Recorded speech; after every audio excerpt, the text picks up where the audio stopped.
صاحب یہ جو ہمارے ٹاپ ڈیجیٹل پبلشرز ہیں 6 لوگ ان میں سے ریپرزینٹ کر رہے ہیں ڈیجیٹل پبلشرز کو اور 5 لوگ ہمارے ٹاپ کے یوٹیوبرز جو ہیں جو کرنٹ افیئرس پہ بات زیادہ تر کرتے ہیں ان لوگوں کو آج بلایا ہے.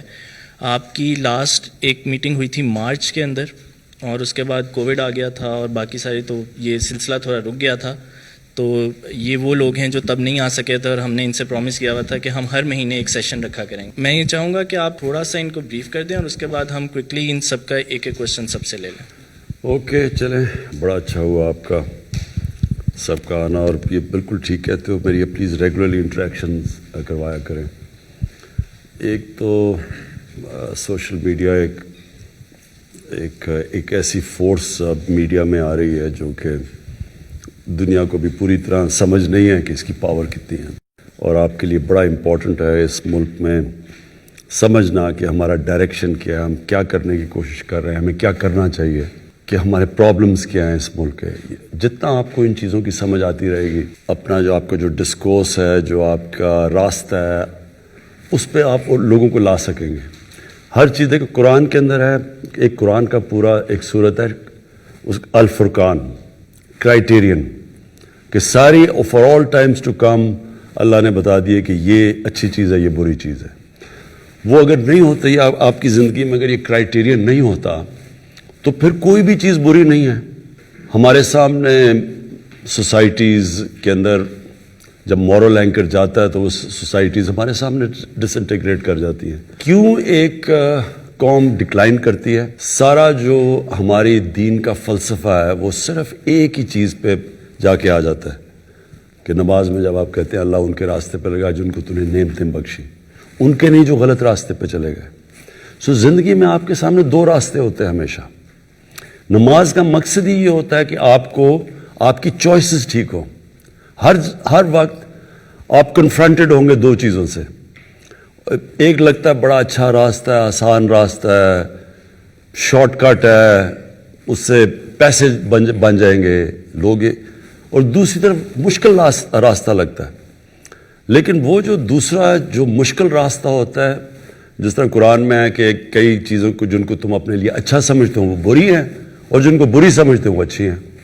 یہ بیسکلی آپ کی چوائسز ہوتی ہیں. تو یہ نیشن بھی غلط چوائسز کر لیتی ہے. جس طرح مولانا رومی نے ایک دفعہ کہا نا کہ قوم مرتی, کسی نے پوچھا کیسے قوم مرتی ہے, تو انہوں نے کہا جب ایک قوم اچھے اور برے کی تمیز ختم کرتی ہے وہ ڈکلائن کر جاتی ہے. مورل کولیپس پہلے ہوتا ہے, پھر اکنامک کولیپس ہوتا ہے. تو یہ جو آج آپ کے ساتھ ملک آپ سے آگے ہیں, آپ کبھی وہاں کی مورالٹی اسٹڈی کریں, ان کی مورالٹی بھی اوپر ہے, اچھے برے کی تمیز زیادہ ہے. منرلز بھی ہوں گے, وسائل بھی ہوں گے, پیسہ بھی ہوگا, سب کچھ ہوگا, تیل پہ بیٹھے ہوں گے, لیکن غربت ہوگی کیونکہ ان کی آپ جب دیکھیں گے مورالٹی نیچے ہے. آپ ساری خوشحال ملک دیکھ لیں, ایک ماڈل آتا ہے کہ the cleanest governments, the least corrupt governments, دوسری طرف ماڈل ہوتا ہے دا موسٹ کرپٹ گورنمنٹس. جو دیکھیں گے لیسٹ کرپٹ ملک ہے وہ سب سے خوشحال ہے, اور جو سب سے کرپٹ ملک ہے وہ سب سے نیچے ہیں, غربت سب سے زیادہ ہے. یہ کنیکشن ہے مورالٹی کا. اب ایک کلاسک کیس ہے, میرا انٹرویو کر رہا تھا تو میرے سے پوچھتا ہے کہ خواجہ آصف نے, اس نے تو جی صرف 22 کروڑ کی کرپشن کی تھی, اس کو جیل میں کیوں ڈال دیا؟ اب یہ ریفلیکٹ کرتا ہے کہ جب ایک قوم کی مورالٹی ڈکلائن کر جاتی ہے. جو میڈیا ہے وہ پروٹیکٹ کرتا ہے. میڈیا کا سب سے بڑا کام کیا ہوتا ہے, اس کو واچ ڈاگ کہتے ہیں میڈیا کو. وہ ایک ملک کی مورل سٹینڈرڈز, ایک ملک کی رول آف لا, وہ سب چیز کو ڈیفینڈ کرتا ہے. یا میڈیا وہ میرے سے پوچھ رہے کہ جی صرف 22 کروڑ کی کرپشن عام آدمی نے نہیں کی. ملک کا ڈیفنس منسٹر اور فورن منسٹر ایک جھوٹ بول رہا تھا, دبئی کی کمپنی کی ملازمت کر رہا ہے. اس پہ کانٹریکٹ میں تھا کہ 6 دن ہفتے میں اس نے 8 گھنٹے کام کرنا تھا, اور اس کو 22 کروڑ ملا 5 سال میں. تو ایک ملک کا کسی کو یہ شاکنگ کی چیز نہیں لگے کہ ملک کا آپ کا فورن منسٹر اور ڈیفنس منسٹر ایک دوسرے ملک کی کمپنی کی ملازمت کر رہا ہے. دوسرا انٹیریئر منسٹر جو تھا, پھر پرائم منسٹر دبئی کی کمپنی کی ملازمت کر رہا ہے, ملک کا پرائم منسٹر. یہ جب شوق نہیں ہوتا تو اس کا مطلب یہ ہوتا ہے کہ ہماری جو مورل سٹینڈرڈز ہیں وہ نیچے چلے گئی ہیں, اور یہی وجہ ہے کہ آج پاکستان ایک مقروض ملک ہے. سو آپ نے سب سے پہلے چیز یہ یاد رکھنا کہ یہ جو میں بار بار ان کو کہتا ہوں کہ میں NRO نہیں دوں گا, یہ کیا اس کا مطلب کیا ہے؟ میری تو زندگی بڑی آسان ہو جائے میں ان کو NRO دے دوں. انہوں نے ایک دوسرے کو NRO ہی دیا تھا نا, تو انہوں نے جب 10 سال میں ملک کے قرض 4 گنا زیادہ بڑھے تھے تو کوئی کسی کو تو نہیں پوچھ رہا تھا کہ یہی نیب تھی جو آج کہہ رہے قانون بدلو. نیب بھی ان کو نہیں تنگ کر رہی تھی کیونکہ اب مل ملا کے چوری کر رہے تھے. تو آج اگر یہ کر دیں تو ایشو تو ختم ہو جاتا ہے, میرے تو بڑے آرام سے زندگی گزر سکتی ہے. لیکن پاکستان کی تباہی ہے. جنرل مشرف نے ان دونوں لوگوں کو NRO دیا, میں نے دونوں دفعہ اپوز کیا اس کو. اس نے جب ان کو NRO دیا اپنے آپ کو بچانے کے لیے, اس کو بھی یہی ڈر لگ گیا کہ میری کرسی نہ چلی جائے. اس کا جو ڈیمیج ہوا ہے پاکستان کو, وہ نتیجہ آج یہ ہے کہ ہم مر کے جو سارا ٹیکس اکٹھا کرتے ہیں, آدھا وہ ٹیکس چلا جاتا ہے ان کے لیے ہوئے قرضوں کی قسطوں کے اوپر. سو ملک کیسے چل سکتا ہے؟ پھر کہتے ہیں جی سڑک نہیں ٹھیک, یہ نہیں ٹھیک, وہ نہیں سی, اسکول نہیں, ٹیکس کلچر بھی نہیں, کیونکہ ساری لیڈرشپ ٹیکس چوری کرتی تھی.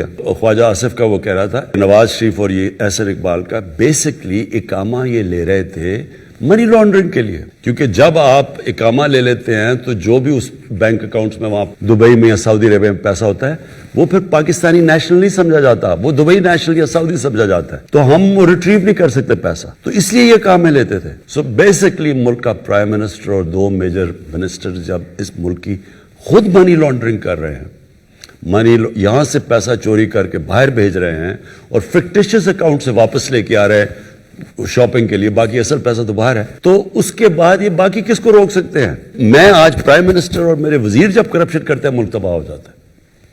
جو ڈیولپنگ ورلڈ ہے اس ساری ڈیولپنگ ورلڈ میں آپ ایک کسی کی بھی ڈیپتھ پہ چلے جائیں, ان سارے ملکوں کے پرائم منسٹر اور ان کے وزیر چوری کر کے ان سب کے بڑے بڑے محلات ہیں انگلینڈ کے اندر اور نیو یارک میں اور یہ دبئی میں, یہ سارے وہ لوگ ہیں جو کہ اپنے ملک کے جن کا کام ہے rule of law uphold کرنا, وہی کرپشن پہ لگے ہوئے ہیں, ٹیکس کی چوری بھی لگے ہوئے ہیں, پیسے بھی لگے ہوئے ہیں. سو یہ ایکچولی ملک کا یہ چل رہا ہے اس وقت. یہ بہت ڈیفائننگ مومنٹ ہے آج پاکستان کا. ساری گیم یہ چل رہی ہے کہ کیا ہم گھٹنے ٹیکتے ہیں ان سارے مافیا کے سامنے, یا ہم سٹینڈ لے لیتے ہیں اور یا یہ تھریٹن کریں گے, بلیک میل کریں گے, ملک کو گرا دیں گے. سو بیسکلی ان نٹ شیل یہ گیم ہے. جو بھی چیز ہوتی ہے, الیکشن رگڈ ہے, ہم الیکشن نہیں مانتے, کوئی ثبوت نہیں دیے. آج ٹرمپ کہہ رہا ہے کہ میں نہیں مانتا, ان کا میڈیا کہتا ہے کہ but he has not given any proofs. وہ مانتے ہی نہیں ہے. جب آپ کہ میں الیکشن نہیں مارتا, ہم نے جب کہا تھا کہ ہم الیکشن 2013 میں, ہم پہلے سارے فورمز پہ گئے, الیکشن کمیشن میں, ٹرائیبیونلز میں, سپریم کورٹ میں, پارلیمنٹ میں, پھر ہم نے پوری ایویڈنس جمع کی. جو 4 حلقے ہم نے کہا تھا کہ ایز اے سیمپل وہ کریں, تو ان کے اوپر پوری ایویڈنس لے کے آئے, اور پھر وہ جب عدالت میں گئے 4 حلقوں میں دھاندلی ثابت ہوئی. انہوں نے ابھی تک ایک چیز نہیں ہمیں بتائی کہ جی کوئی ایویڈنس ہے کرپشن کی. سو پہلے وہ بھی بلیک میل کی طریقہ تھا, ان کو بھی پتا الیکشن ٹھیک ہوا. پھر انہوں نے کووڈ کے اوپر پوری کوشش کی. پہلے انہوں نے کہا لاک ڈاؤن کر دو, جس طرح ہندوستان کی مثال دے رہے تھے کہ اس طرح کا لاک ڈاؤن کر دو. پتا تھا کہ لاک ڈاؤن ہوتا تو یہاں لوگوں نے بھوکے مر جانا تھا. جب نہیں کیا تو ساروں نے تنقید کی, اسمبلی میں بولتے رہے. جب سیکنڈ ویو آیا اور ہم ان کو کہہ رہے ہیں کہ اس وقت نہ اپنے جلد سے جلوس کرو, انہوں نے جلد سے جلوس شروع کر دیا. فیٹف کے اندر ان کی وجہ سے ہم گرے لسٹ میں تھے, ہم نے تو انہیرٹ کیا.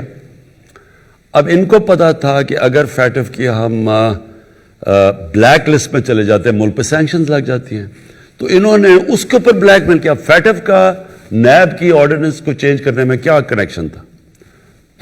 تو فیٹف کو انہوں نے استعمال کیا NRO لینے کے لیے. اوور کانفیڈنس میں ہو کے لکھ ہی دیا کہ یہ 34 سکے چینج کرو 38 میں سے, تو تب ہم فیٹف پہ ووٹ دیں گے. انٹرسٹنگ چیز یہ ہے کہ اتنے بے شرم ہیں. آصف زرداری کو نواز نے جیل میں ڈالا تھا 2 دفعہ, ہم نے نہیں ڈالا تھا. سارے کیسز ان دونوں کے دور میں ایک دوسرے پہ بنے ہوئے ہیں. ان کے اوپر انٹرنیشنل میڈیا نے ان کے اوپر کوریج جو ان کی پڑھ کے دیکھ لیں آپ, تو خیر بڑی ایزلی آپ گوگل کر سکتے ہیں کہ ان کے اوپر کتنی وہ کیپٹلز اکیلیز ہیل میں ان کے اوپر کیا کہا گیا, اور وہ جو BBC کی 2 ڈاکیومنٹ زرداری اور نواز پہ ہیں. تو ان کی کرپشن تو انٹرنیشنلی ڈاکیومنٹڈ ہے. اس کے باوجود اب دونوں اکٹھے ہو گئے صرف اور صرف ایک چیز کے لیے کہ پریشر ڈال رہے ہیں. اور فضل الرحمان 1992 کے بعد پاور میں سے نکلا ہی نہیں ہے کبھی. وہ سارا پہلی دفعہ ہم جس طرح کہتے ہیں نا کہ اسمبلی ڈیزل کے بغیر چل رہی ہے, یہ پہلی دفعہ ہے, کیونکہ 2018 تک تو یہ ہمیشہ پاور میں رہا. تو یہ سارے جمع ہوئے ہیں obviously for one thing, اور اس کے لیے آپ کا بہت بڑا رول ہے, کیونکہ یہ ڈیفائننگ مومنٹ ہے پاکستان میں. انشاءاللہ یہ جو ہم اور پبلک یہ انڈر اسٹیمیٹ کرتے ہیں پبلک کو, انہوں نے سمجھا بڑی پبلک نکلائے گی, ان کے ساتھ بڑی دنیا نکلائے گی. تو دنیا تو نکلتی ہے حکمرانوں کی کرپشن کے خلاف.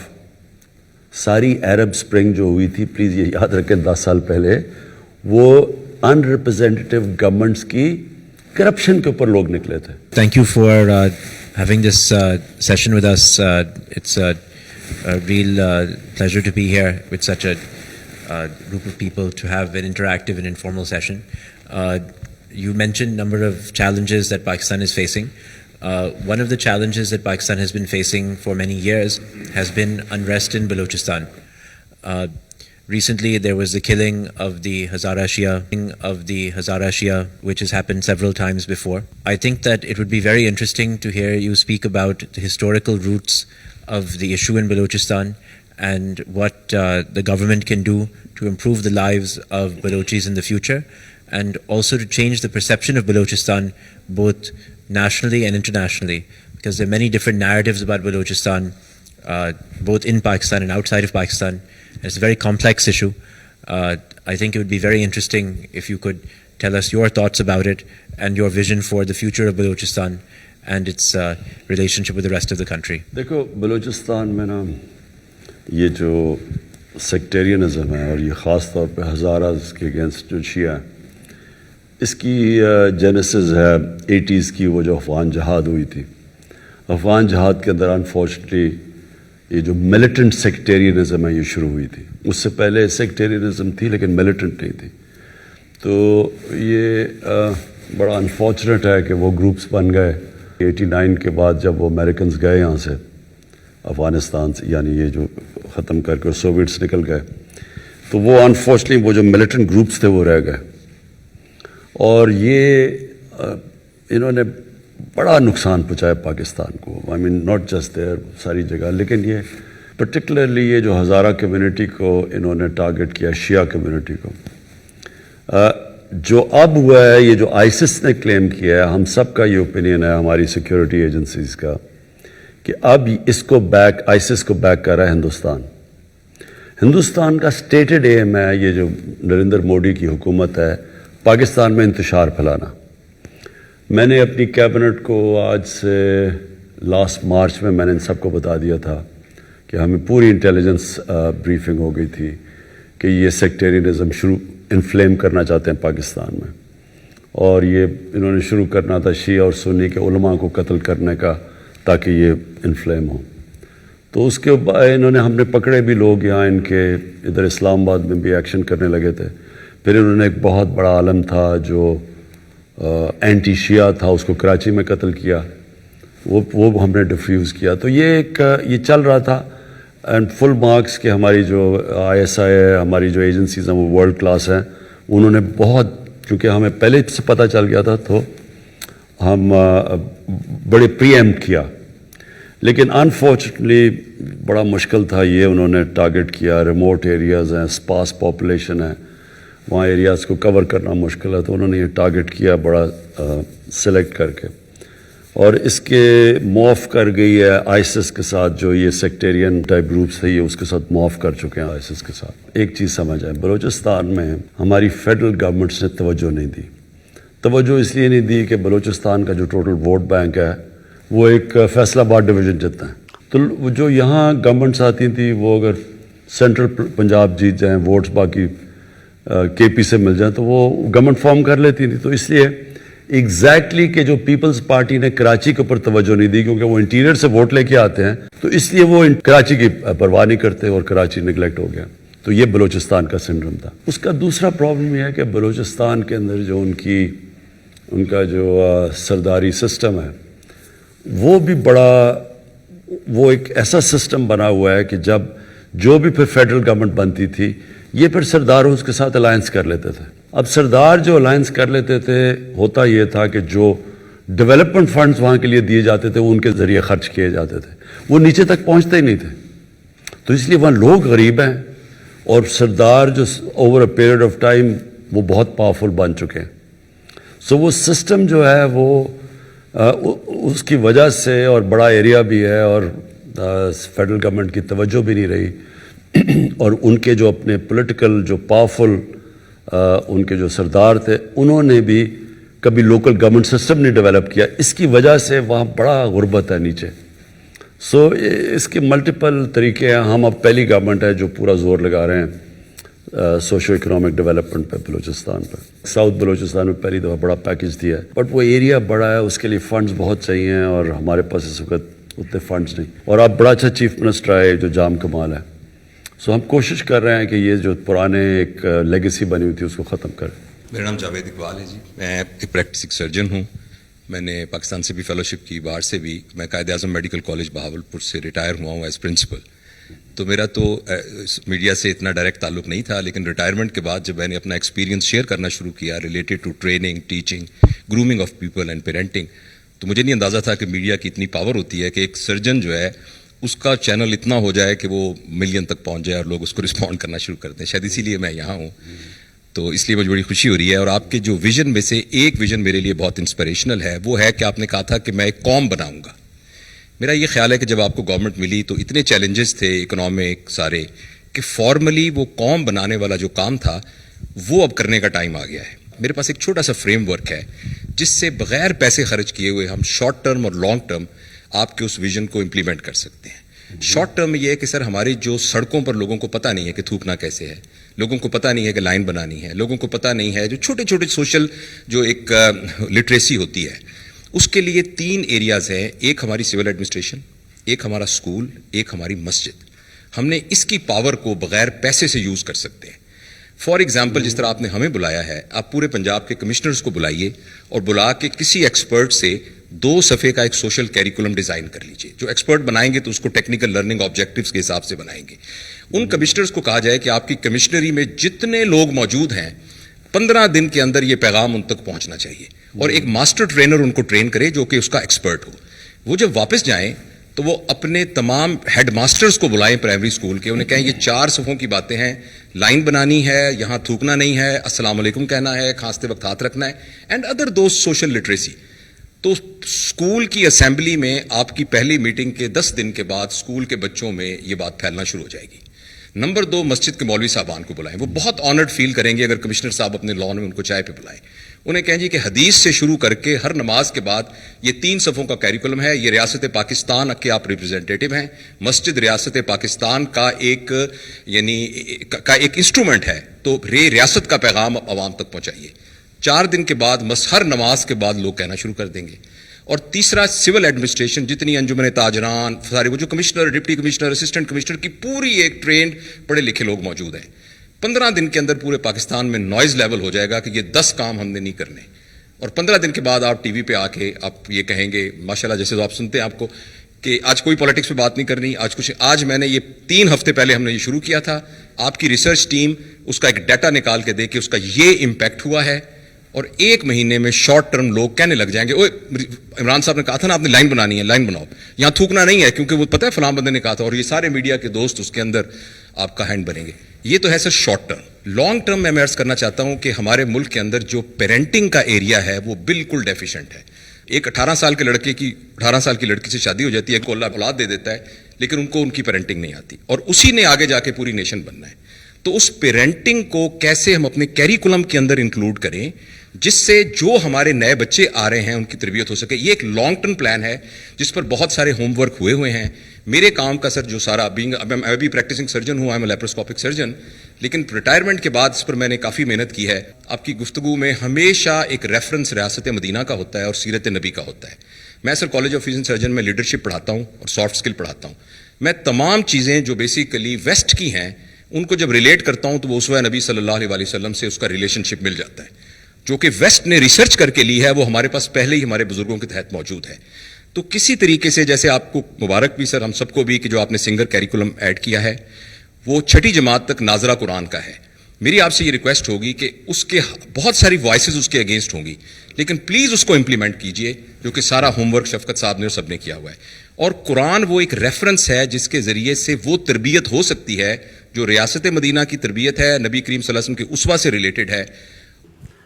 ریٹائرمنٹ تو صرف قبر میں ہی ہوتی ہے، اصل ریٹائرمنٹ انسان کو. ہمیں تو جو حدیث ہے کہ آپ علم سیکھتے ہیں جب سے پیدا ہوتے ہیں اور قبر میں جاتے ہیں، تو اٹ مینز علم سیکھنے کا مطلب اسٹرگل. آپ اسٹرگل کر کے علم سیکھتے ہیں نا، نہیں تو بیٹھے بیٹھے تو علم نہیں آتا. تو بیسکلی انسان کو تو بنایا اللہ نے اسٹرگل کے لیے، اور وہ سارا وقت جب تک اپنا ذہن استعمال کرتا ہے اور ذہن استعمال کرتا ہے پروڈکٹیولی، وچ مینس کہ سوسائٹی کا فائدہ کرواتا ہے، تو وہ اصل میں وہ کام کر رہا ہوتا ہے جو کہ جس کے لیے ہمیں اللہ نے پیدا کیا. دو چیزیں جی، ایک جو سوسائٹی کو، عام لوگوں کو احساس ہو کہ ہم ایک قوم کا حصہ ہیں، یہ جو ریاست ہے یہ ہمارا بھی پرواہ کرتی ہے. پرابلم یہ ہوتا ہے کہ جب چھوٹا سا طبقہ ایک ساری پریولیجز لے جاتا ہے اور باقی لوگوں کو ڈپرائیوڈ ہو جاتے ہیں، وہ قوم بن نہیں سکتی. یہاں جب کوئی آپ تاریخ اٹھا کے دیکھیں جو اوپر سے فتح کرنے آتے تھے اس ملک کو، ہندوستان کو، تو وہ کوئی راستے میں ایک دفعہ وہ وہاں اوپر سے پہاڑوں سے نکلتے تھے، وہ سیدھا پانی پت پہنچتے تھے. راستے میں رکاوٹ نہیں ہوتی تھی کیونکہ وہ قوم نہیں تھی. جو عام جو لوگ تھے ان کے کوئی نہ رائٹس تھے نہ کچھ تھے، فیوڈل سسٹم تھا. تو جو طاقتور تھا وہ سب کچھ تھا، نیچے کچھ نہیں تھا. تو وہ پھر کوئی لڑتا ہی نہیں تھا، کیونکہ آزادی کے لیے لوگ لڑتے ہیں نا. تو جب میرے پاس ہے ہی کچھ نہیں تو میں کیوں لڑوں گا؟ اگر سکھ میرے اوپر حکومت کر رہے ہیں یا مسلمان کر رہے ہیں، مجھے کیا فرق پڑتا ہے؟ مجھے تو کوئی کچھ نہیں دے رہا. سب سے امپورٹنٹ چیز یہ ہے ہمارا جو احساس پروگرام ہے کہ ہم نے اپنے نیچے سے لوگوں کو لفٹ کرنا ہے اوپر. اس کے لیے ایک بڑا میں انشاءاللہ ایمبیشس پروگرام لانچ کر رہا ہوں کہ پاکستان میں کوئی بھوکا نہ سوئے.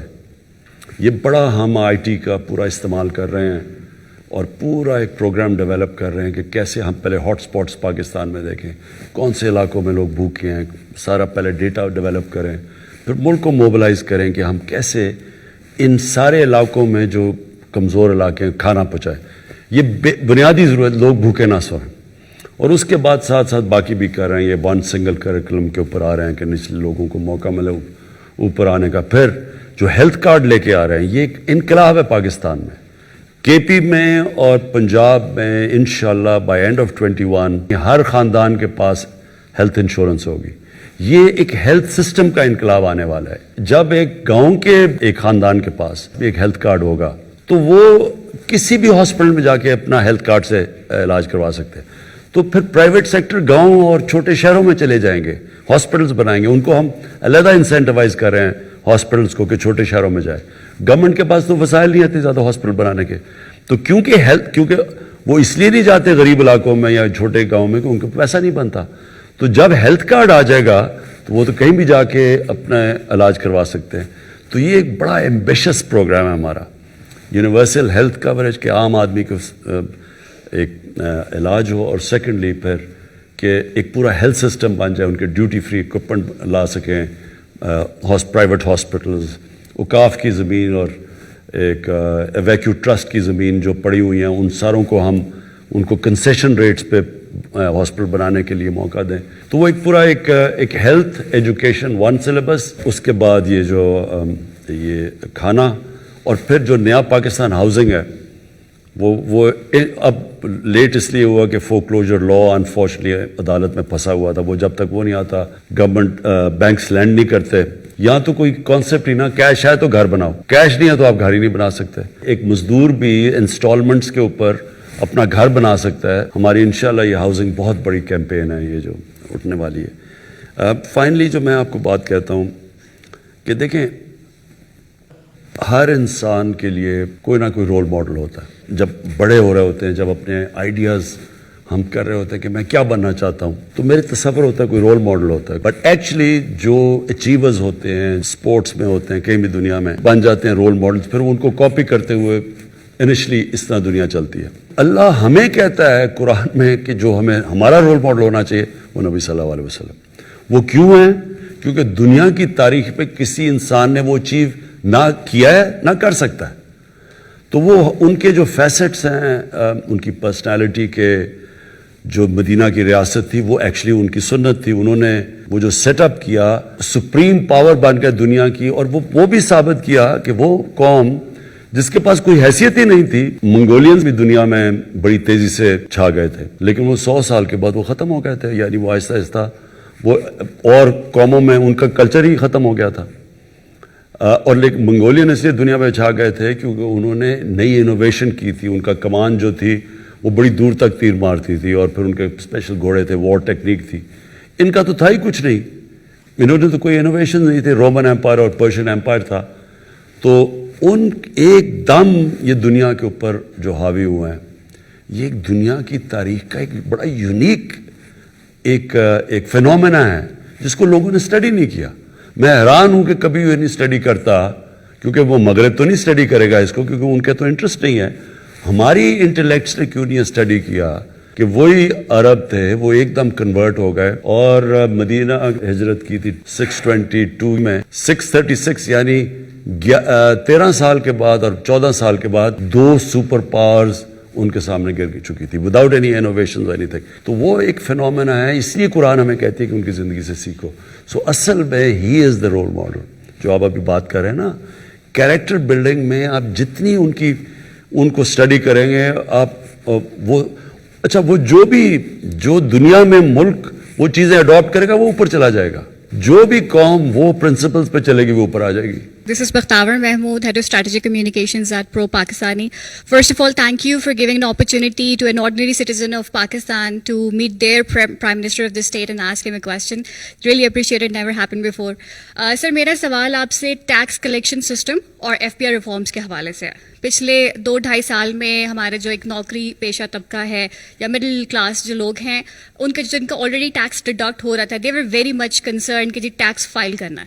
لیکن یہ میسو اسکیل کے اوپر کب جائے گا؟ Like how long will it take for the FBR to create those reforms, and how long do you perceive کہ جو آپ کے پاس ایک ٹینجیبل چینجز جو ہیں وہ ہمیں کب دکھیں گے ان دا ٹیکس کلیکشن سسٹم؟ دیکھیں, جو ٹیکس مشینری ہے نا ہماری, وہ انفارچونیٹلی میں کیا ورڈ استعمال کروں, کرپٹڈ ہے, بہت کرپٹڈ ہے.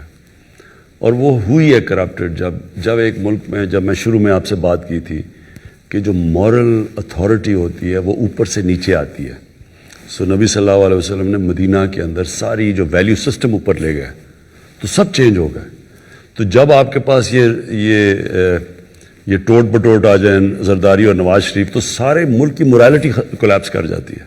جب پرائم منسٹر, اب دیکھیں نا, وہ آپ سے ایک مین اینکر آپ سے پوچھے کہ جس طرح 22 کروڑ کی چوری ہے ایک منسٹر کر رہا ہے, تو آپ خود ہی سوچ لیں کہ ملک کی مورالٹی کدھر پہنچ گئی ہے.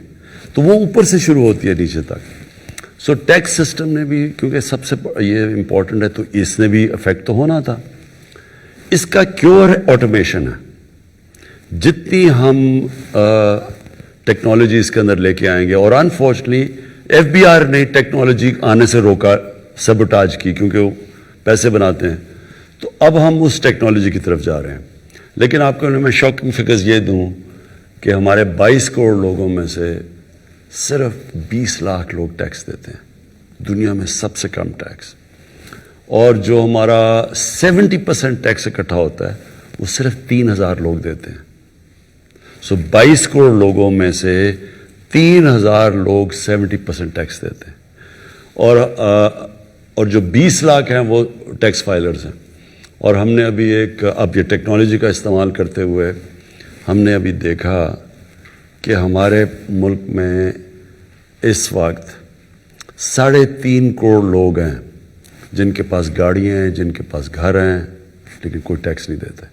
تو وہ اب ہم ٹیکنالوجی کے ذریعے اس کی طرف جا رہے ہیں, کیونکہ فیوچر ہماری ٹیکس کلیکشن پہ ہے. جب تک ہم پیسے نہیں اکٹھے کرتے, ہمارے پاس ایک تو قرضے اتنے چڑھے ہوئے ہیں, اوپر سے ہم نے ایک ینگ پاپولیشن کو سروس کرنا ہے, وہ ہو ہی نہیں سکتا اس ٹیکس کلیکشن.